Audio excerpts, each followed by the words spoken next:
Hello, it's Nancy today. I have to tell you a little story. Now, some people look at the ground when they walk, and others don't. They look ahead. And now, is that because they're feeling depressed or bad about themselves or something that they're looking at the ground? Or because they're optimistic that they're looking out ahead? I don't know. But what I do know, here comes a car on my road. What is a car doing on my road? I ask you. Okay, now,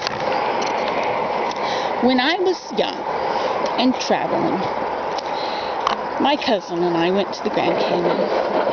And there was a sign at the top of the Grand Canyon that said, wear your most comfortable walking shoes. And so she had on flip-flops. We were young. So she wore her flip-flops and walked down the Grand Canyon. Now, of course, with a flip-flop, you only have that one little spike that holds the whole thing together. So she had to look at her feet the whole way. Now, we were not hiking. We were pretending we were walking to the corner store. So what we did was we would walk a little ways, strolling along, and we would sit on the rocks, big boulders, and we would stop and watch the donkeys or horses go up the hill with their passengers. And then, of course, there was the hikers. And the hikers, they were so funny because they were in such a hurry. They were on a hike. They had a mission. They were going to get to that top in so many hours or whatever.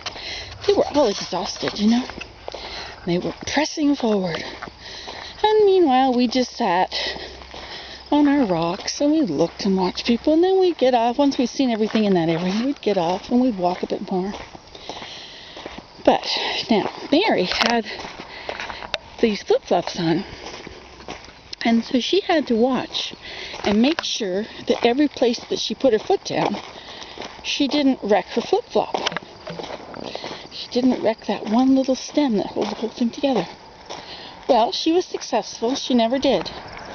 But because she spent that day looking at her feet the whole time in the Grand Canyon, I wouldn't have looked at my feet in the Grand Canyon. I would have been looking at the scenery. Maybe she saw the scenery too.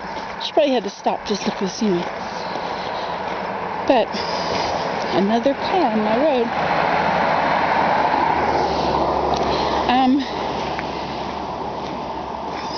He was looking at me like, what is she holding a camera up?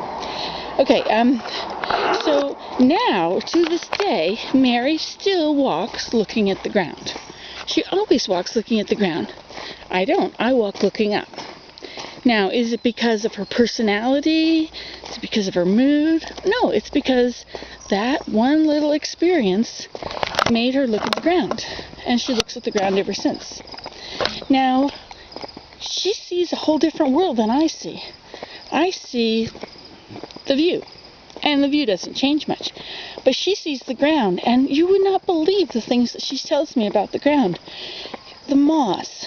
There's little moss, and some of them have little things that look like trumpets or little umbrellas and all kinds of tiny things that happen on the ground that you just don't notice if you never look at the ground. Anyway, she sees all that, and I don't. Anyway, I just thought I would put that out there for your psychological assessment of the situation. So when you see someone looking at the ground as they walk, don't just assume that they don't feel good or that they, have a negative outlook. That's Nancy today with your psychological tip of the day.